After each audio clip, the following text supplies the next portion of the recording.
हाय, good morning people, good morning.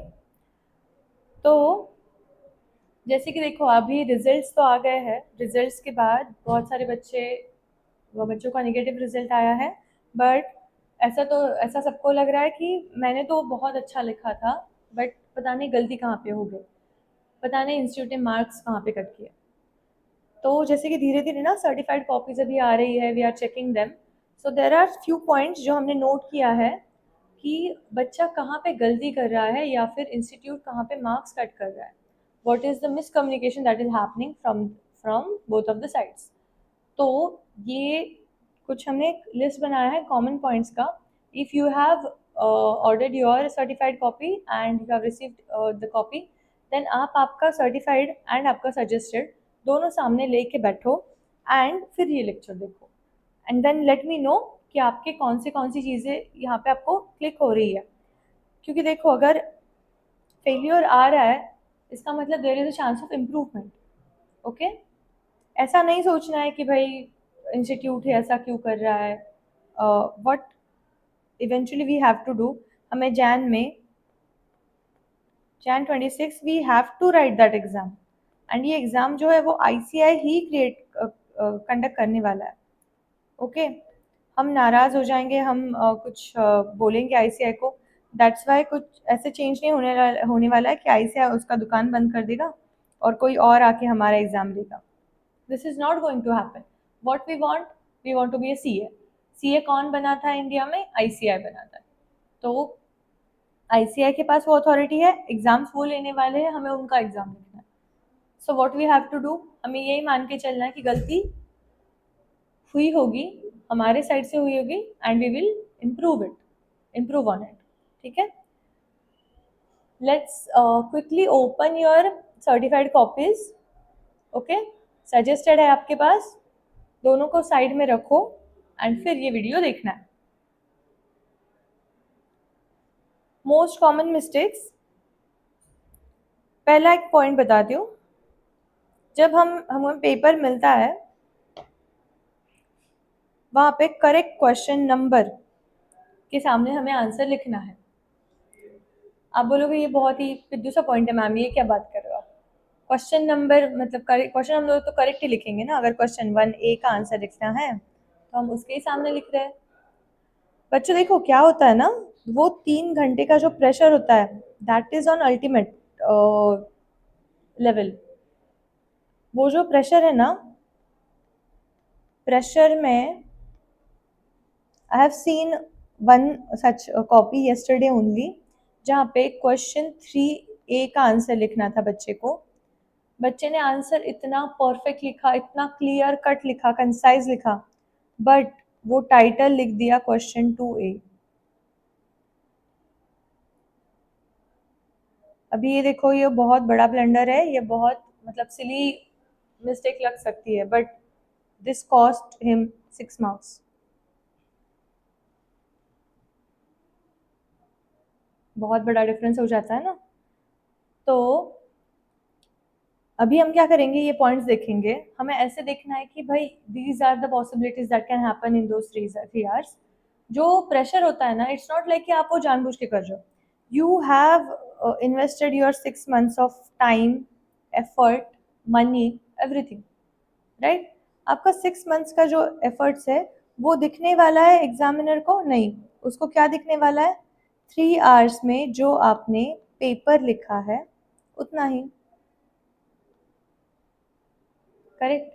तो ये पूरा आपका पढ़ाई, पूरा आपका प्रिपरेशन यहाँ पे रिफ्लेक्ट होना चाहिए। That is the most important thing.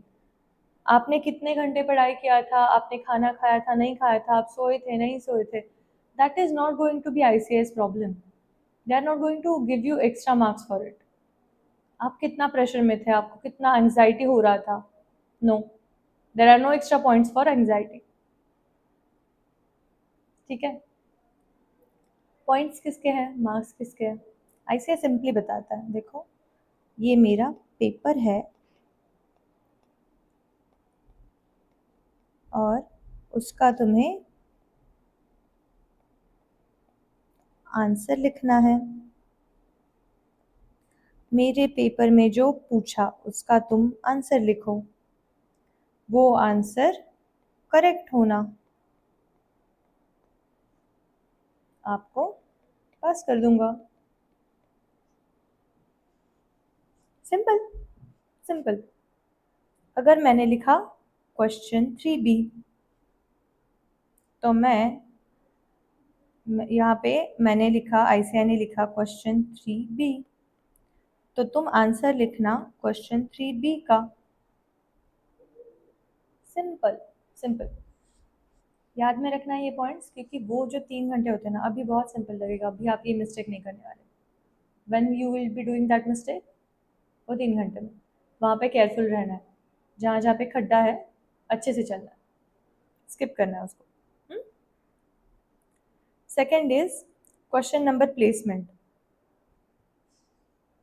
किसको किसको ये पता ही नहीं है कि आईसीआर के पेपर अभी स्कैन्ड कॉपीज में चेक होते हैं। Papers get scanned, they go to the examiner on their mail IDs or whatever, they check it on some device only, अगर वो पीसी पे कर रहे होगे या फिर ऐसे टैबलेट पे कर रहे होगे। ये आपका होता है पेपर। यहाँ पे होता है लेफ्ट मार्जिन, ये लाइंस होता है। अगर आईसीआई तुम्हारा पेपर स्कैन करवा के भेज रहा है और तुमने ऐसा बहुत कुछ कुछ लिख के, here you are writing the question number, question 1A, question 3A, okay. यहाँ पे आप लास्ट लास्ट में लिख रहे हो। टेल मी वन थिंग, आप जब खुद ही डॉक्यूमेंट स्कैन करते हो आपके फ़ोन से, don't you get the problem of getting, there is a risk of getting these documents cropped out, right? ICI के साथ भी, आईसीआई के लोगों से भी ये मिस्टेक हो सकता है। They are scanning them in bunch.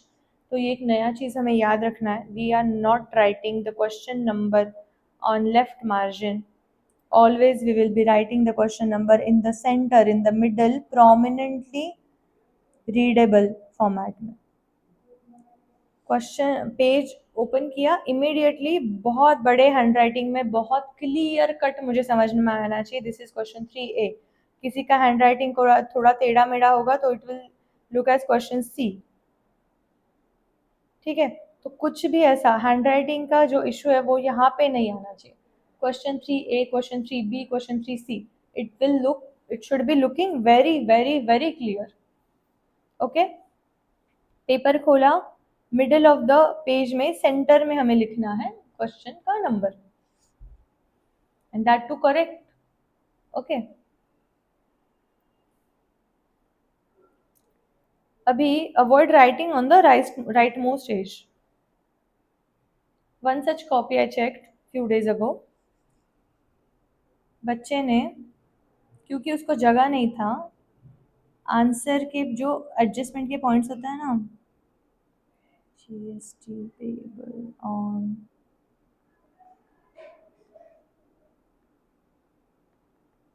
ठीक है, ये 1 2 3 बोल के उसके कुछ पॉइंट्स थे। He wrote it on the left most margin, ये पूरा क्रॉप हो गया था, ठीक है? उसके फर्स्ट फर्स्ट जो लेटर्स थे ना, सब चले गए थे। अगर आपके आंसर का एक एक वर्ड ही क्रॉप हो रहा है, would it be the would it be complete answer? No. आधा अधूरा कुछ दिखेगा, एग्जामिनर को पढ़ने को नहीं आएगा, उसको समझ में नहीं आएगा, मार्क्स नहीं मिलेंगे, ठीक है? मिस्टेक आपका नहीं है, मिस्टेक है कि स्कैन हो रहा है, पेपर्स बल्क में स्कैन हो रहा है, so human error can happen.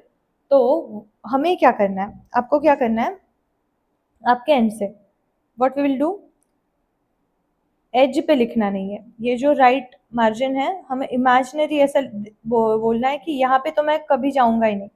अभी 10th 12th का एग्ज़ाम नहीं है कि आप पेंसिल लोगे, कोई आपका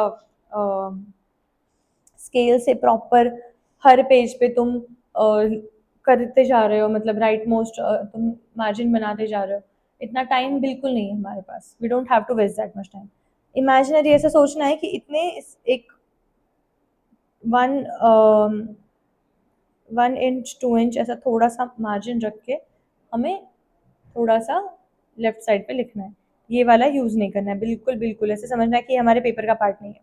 और यहाँ पे भी same with left and right margin, edges पे लिखना नहीं है, समझ में आया? कॉर्नर्स पे लिखना नहीं है।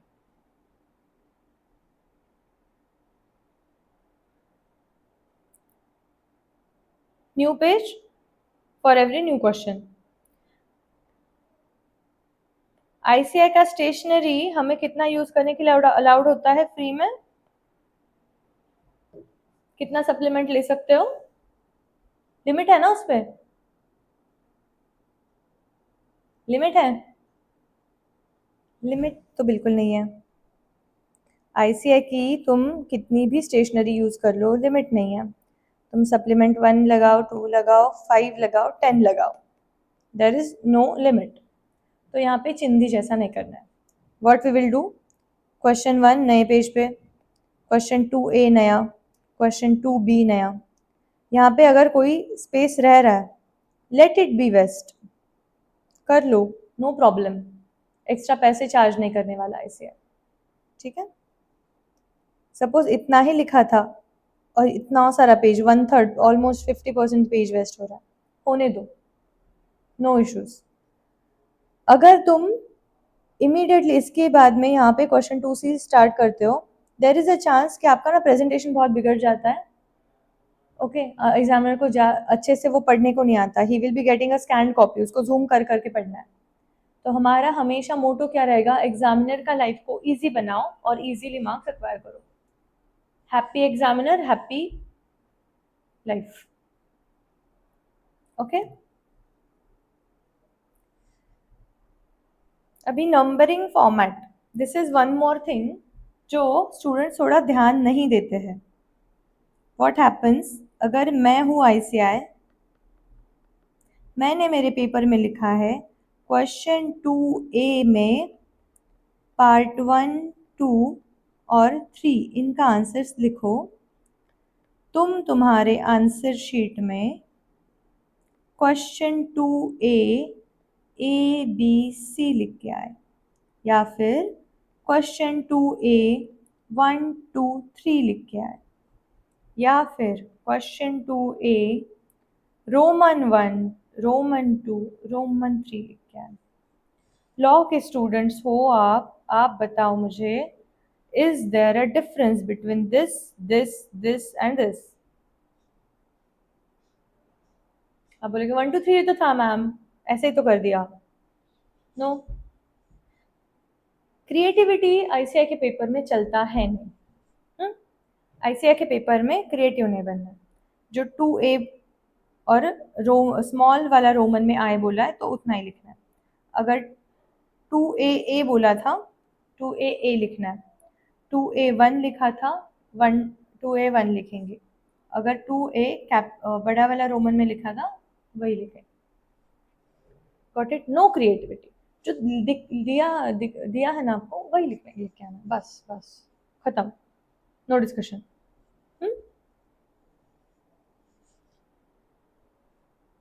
प्रॉपर स्पेसिंग, जब भी हम लिख रहे हैं, avoid use Paris, leave 1 or 2 lines, I would say 2 lines, जाने दो स्टेशनरी, वेस्ट होने दो, no issues. Leave 2 lines in between paras और सेंटेंसेस। मैं तो क्या बोलूँगी पता है, आई वुड से पैरास में मत बनाओ, हर सेंटेंस नई लाइन पे लिख दो।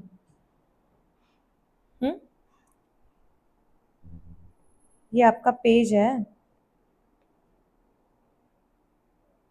ये सेंटेंस खत्म, एक लाइन छोड़ दिया, ये सेंटेंस खत्म, 2 लाइन, एक लाइन, 2 लाइन, बहुत स्पेशियस रखेंगे, बहुत स्पेशियस। क्यों? क्योंकि एग्जामिनर को अगेन सेम थिंग, एग्जामिनर को आपका पेपर स्कैन्ड वे में चेक करना है। अगर उसको स्क्रीन पे दिखने में वो अच्छा लगे तो ही will be easily checking it.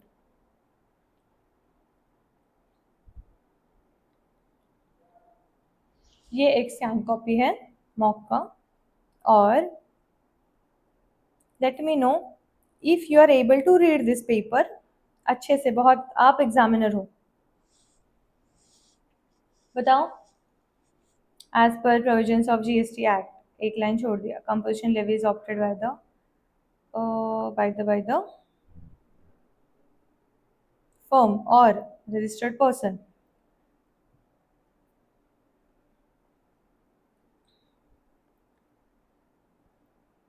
ठीक है, हैंड राइटिंग अगर हमारा खराब है तो हमें क्या करना चाहिए, हमें ऐसा लिखना चाहिए। अभी देखो ये फ्रेट यहाँ पे लिखा है, इंश्योरेंस का नोट्स, ये सब जो लिखा है ना, यहाँ पे अगर ये बंदा एक एक लाइन छोड़ देता या दो दो लाइन छोड़ देता था आफ्टर एवरी नोट, तो wouldn't it look very clean.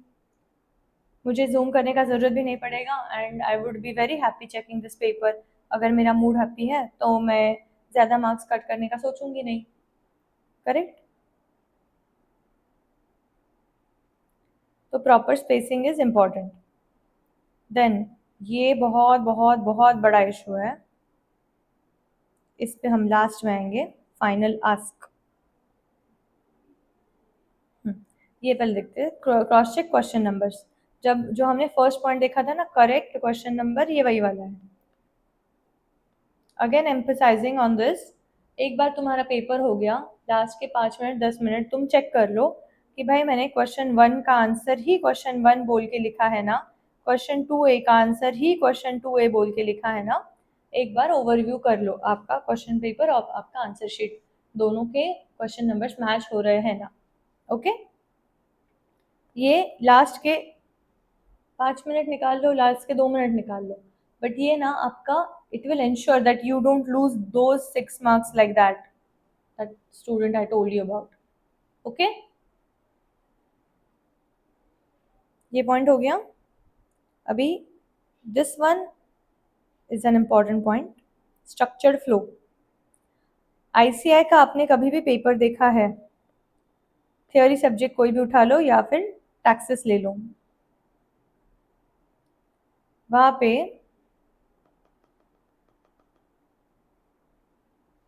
हमें ऐसा कोई केस स्टडी दिया होगा, केस बेस्ड क्वेश्चन होते हैं, प्रैक्टिकल क्वेश्चन होते हैं कि मिस्टर एक्स वाई जेड है, वो बंदे का टर्नओवर इतना इतना चला गया, उसने रजिस्ट्रेशन नहीं ऑप्ट किया, उसको लगा मैं तो एग्जम्प्ट हूँ, फिर डिपार्टमेंट को पता चला कि ये बंदा बहुत कमा रहा है पर ये टैक्स ही नहीं भर रहा, तो डिपार्टमेंट ने उसको नोटिस भेज दिया।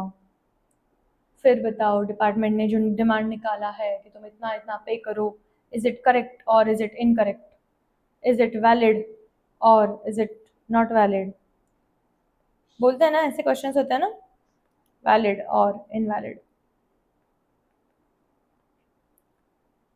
राइट, तो ये क्वेश्चंस होते हैं ना। अभी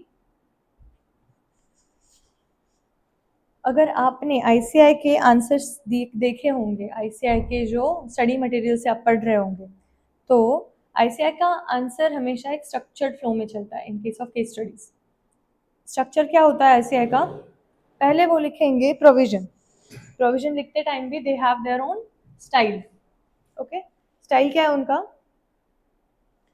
as per provisions of CGST act 2017 and rules made thereunder, फिर उसके बाद वो प्रोविजन का एक्सप्लेन करते हैं।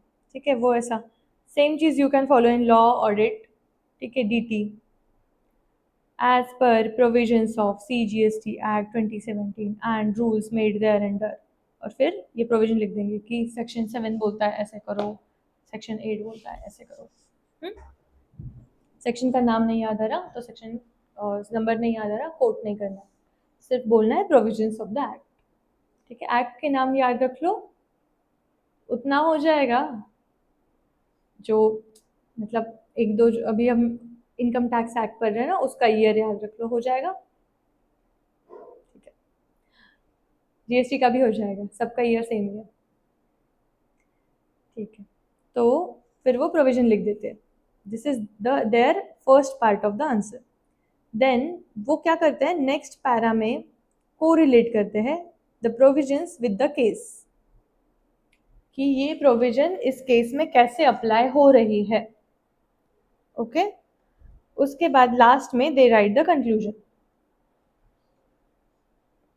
जो आईसीआई का एग्जामिनर के पास होता है मार्किंग स्कीम, मार्किंग स्कीम में व्हाट ही डज, जो मार्किंग स्कीम हमें तो रिलीज नहीं करते, एग्जामिनर के पास होता है। वहां पे लिखा हुआ होता है क्वेश्चन 2A की प्रोविजन को दे दो 1 मार्क, एनालिसिस मतलब वो जो कोरिलेशन कर रहा है उसको दे दो 2 मार्क, एंड कंक्लूजन को दे दो 2 मार्क्स। सपोज हमें तो रिवील नहीं होता ये उसके पास मार्किंग स्कीम है। ये बंदे का पेपर है जो मैंने अभी आपको दिखाया था।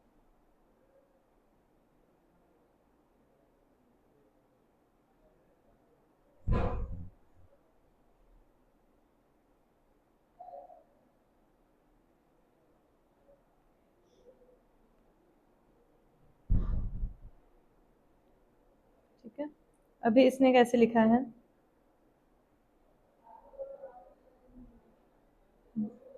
As per provisions of the GST act, और यहाँ पे उसने कंपोजिशन लेवी की प्रोविजन लिख दी, 1.5 करोड़ वगैरह what ever. Then in the given case क्या हो रहा है, टर्नओवर एक्सीड हो रहा है नहीं हो रहा है। तो एग्जामिनर को क्लियर कट दिख रहा है कि इसने पहले प्रोविजन लिखा है, फिर इसने एनालिसिस किया है, फिर यहाँ पे इसने कंक्लूजन लिखा है कि एकेजे विल बी लायबल टू पे जीएसटी, ये कंक्लूजन लिखा है।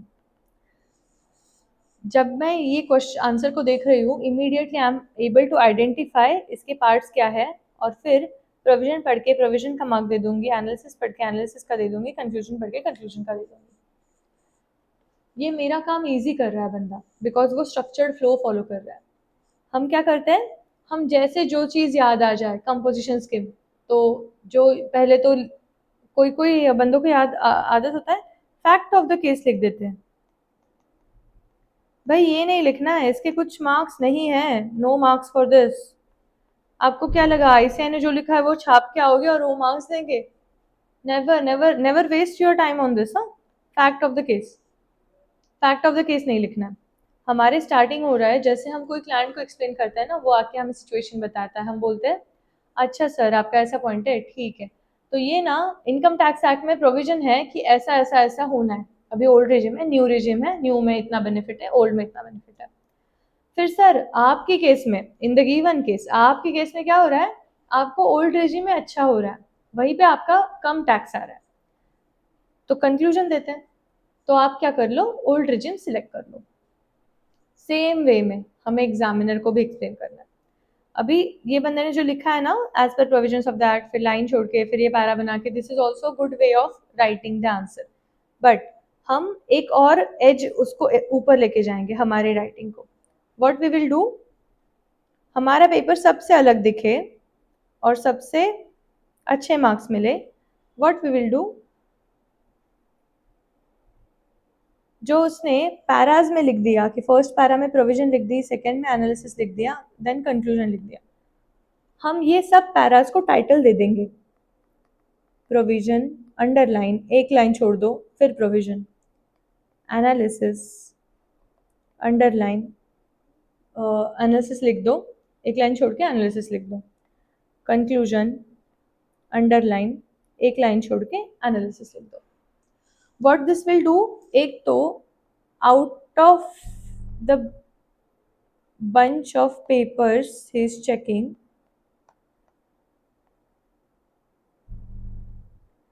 आपका थोड़ा यूनिक पेपर लगेगा, ज़्यादा क्लीन लगेगा, this will give him impression कि आपने बहुत ही ज़्यादा पढ़ाई करके रखा होगा।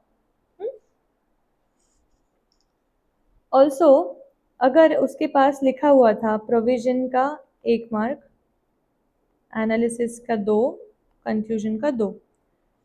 उसको प्रोविजन के मार्क्स देने, हम उसको बोल रहे हैं तुझे प्रोविजन का देना है ना, ये देख यहाँ पे है, यहाँ पे, यहाँ पे, यहाँ पे पढ़ ले। एनालिसिस का देना है यहाँ पे, यहाँ पे, यहाँ पे पढ़ ले। कंक्लूजन ये देख लो।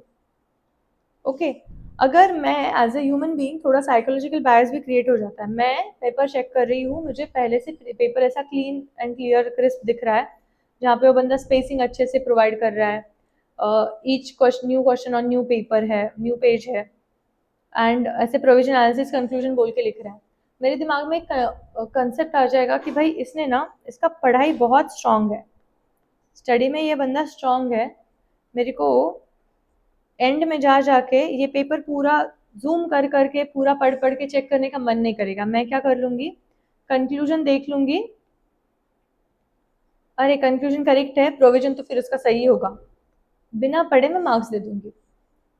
दिस कैन हेल्प अस जब हमारा इधर 19-20 हो गया है, या फिर एनालिसिस में थोड़ा 19-20, थोड़ा लैंग्वेज खराब हो गया, या फिर पता नहीं कुछ प्रोविजन थोड़ा अलग हट के लिख दिया, यहाँ पे 1.5 CR लिखना था, हमने 1 CR लिख दिया, पर वो बंदा पढ़ेगा नहीं। अभी ये मन से बोल रही हूँ नहीं, सर्टिफाइड कॉपीज में आई हैव सीन दिस। ठीक है, अगर आपका एक बार एग्जामिनर पे इंप्रेशन अच्छा चला गया, जो फर्स्ट क्वेश्चन आप अच्छे से अटेम्प्ट कर रहे हो, स्पेसिंग है, हैंड राइटिंग है, सब सब सब चीज़ें अच्छे से कर रहे हो, उसके दिमाग में क्रिएट हो जाता है कि ये तो होशियार है, चलो जल्दी जल्दी आगे बढ़ते हैं। वो कंक्लूजन पढ़ लेगा, आपको पूरे मार्क्स दे देगा, अगर कंक्लूजन सही है तो। ओके तो हमें ये चीज़ों का भी फायदा उठाना है, in we have to make these things work in our favour. ठीक है,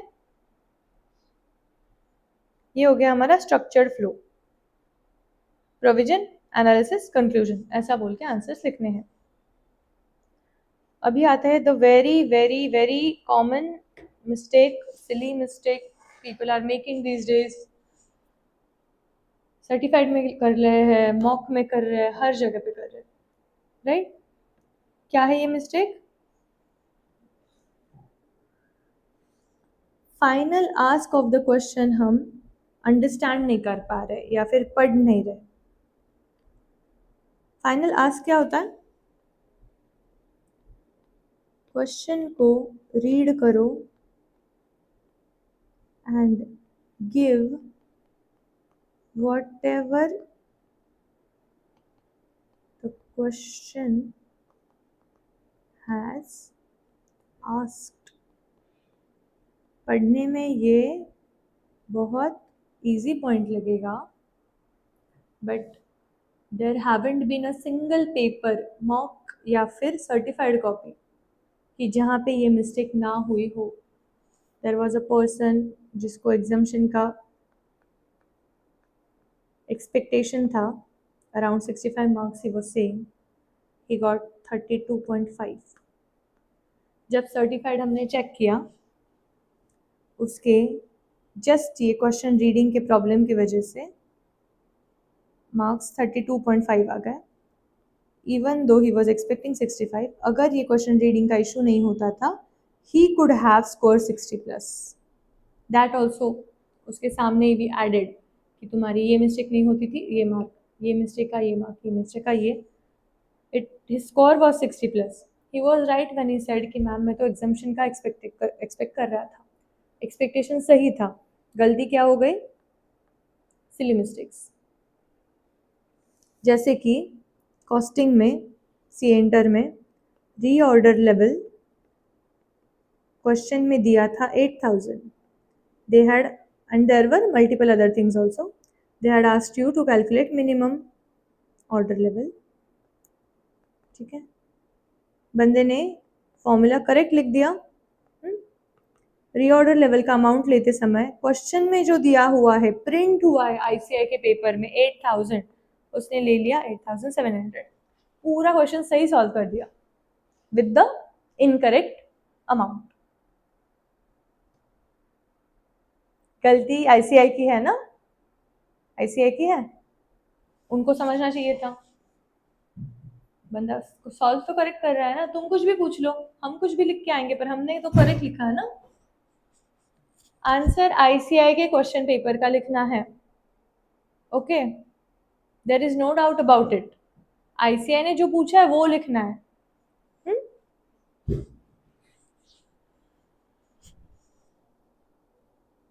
फाइनल के लेवल पे मिस्टेक्स देखो क्या करते हैं। Compute total amount of GST payable, compute total amount of GST payable in cash for the month of October 25, ऐसा होगा आपका आईसीआई का क्वेश्चन। बच्चा क्या करेगा, जीएसटी पेएबल पूछा है, आउटपुट टैक्स निकाल दो, आईटीसी माइनस कर दो, सीजीएसटी एसजीएसटी आईजीएसटी कॉलम बना दो, ठीक है। जो नेट पेएबल आ गया,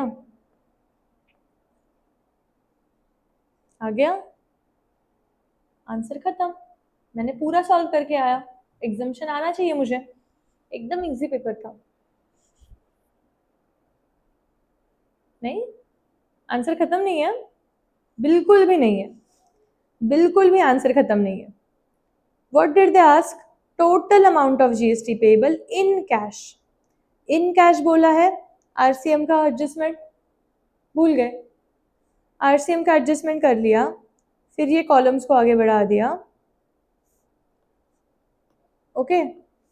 आरसीएम का कर लिया एडजस्टमेंट, ये कॉलम्स बढ़ा दिए, देन जीएसटी पेएबल लिख दिया इन कैश।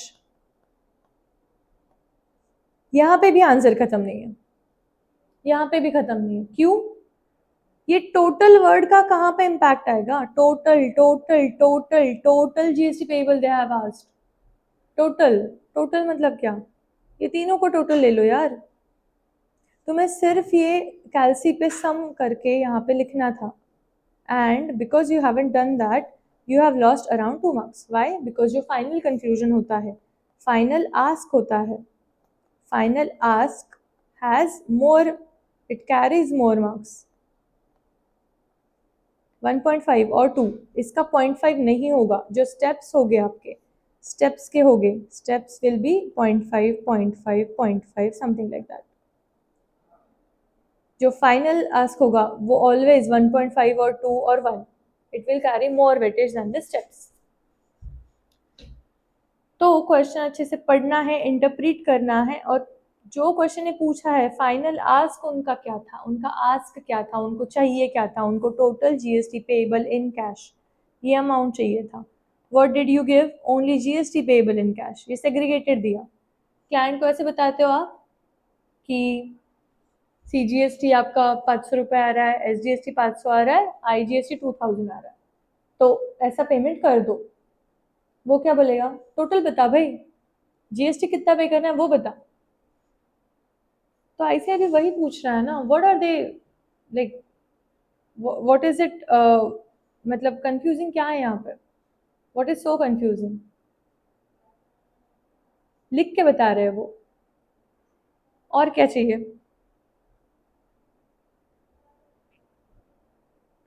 ठीक है, ये ऐसी ही चीज़ है, आप कस्टम ड्यूटी कैलकुलेशन में होता है फाइनल में,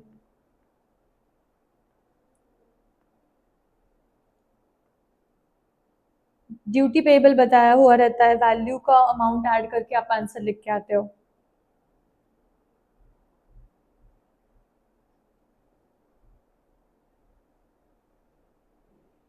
तो I don't know how to emphasize on this, but read question properly.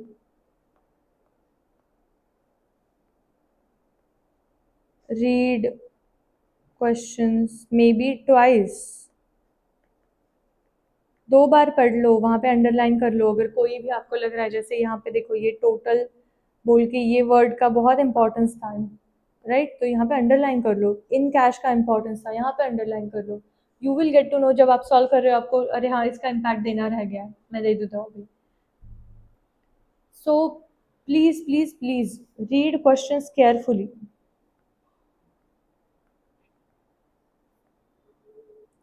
ठीक है। This was the last point. अभी हमें ये सब चीज़ें ना, देखो आई डोंट वांट टू से कि सब चीज़ें आपकी मिस्टेक है ये वो, अभी हमें ना इम्प्रूवमेंट पे सोचना है। हो गया रिजल्ट, हो गया रिजल्ट को लग के 15 दिन हो गए, ठीक है। इम्प्रूवमेंट के बारे में सोचना है, हाउ वी कैन इम्प्रूव, और अभी जैन कैसे क्रैक करना है। We don't have to waste time की गलती किसका है, ब्लेम किस पे करना है। सोशल मीडिया गेम से दूर रहो and focus on your studies. अगर तुम्हें वो डिग्री चाहिए, you have to snatch that from ICAI। ठीक है, जाओ अपना खुद का पेपर लेके आओ, फिर ये सब चीज़ें करते बैठना गलती किसकी थी। ओके, अभी तो ये जो कॉमन मिस्टेक्स है याद रखना है, and then you have to make sure that you don't do it in your mocks, in your certified copies. ठीक है, the PDF link we will be sharing in the description. ठीक है, चलो, thank you so much.